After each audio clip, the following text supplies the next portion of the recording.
រយៈពេលជិត1ឆ្នាំហើយអ្នកនរគ្នាដែលខ្ញុំបានមករៀននៅក្នុងទឹកដីប្រទេសកូរ៉េនេះគឺអាចនិយាយបានថា2សប្តាហ៍ទៀតគឺគ្រប់1ឆ្នាំតែម្ដងអ្នកនរគ្នាហើយសម្រាប់សកម្មភាពនៃការរស់នៅក្នុងប្រទេសកូរ៉េគឺសម្រាប់ខ្ញុំគឺពិបាកខ្លាំងក្នុងឆ្នាំដំបូងតែឆ្នាំបន្តទៀតខ្ញុំមិនដឹងថាយ៉ាងណាទេប៉ុន្តែដឹងថាក្នុងឆ្នាំនេះគឺ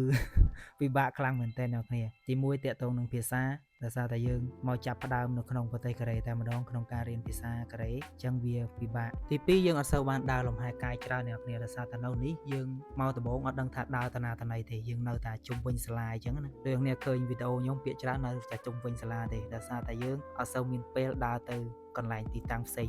ហើយមួយទៀតនៅពេលដែលយើងចេញធ្វើការអ្នកគ្នានៅពេលដែលភាសាយើង visitor គឺមេកូរ៉េអត់មានមនោសញ្ចេតនាជាមួយយើងទេនៅពេលយើងធ្វើខុសឲ្យមួយយើងទៅអត់មាននិយាយស្រួលបួលដាក់យើងទេគឺថាឲ្យតែម្ដងអ្នកគ្នាឲ្យថាឲ្យមិនថាឲ្យលំទេបងប្អូនដែលគាត់មកធ្វើការនៅក្នុងប្រទេសកូរ៉េគាត់នឹងយល់ថានៅពេលដែលមេកូរ៉េថាឲ្យគឺថាឲ្យបែបណា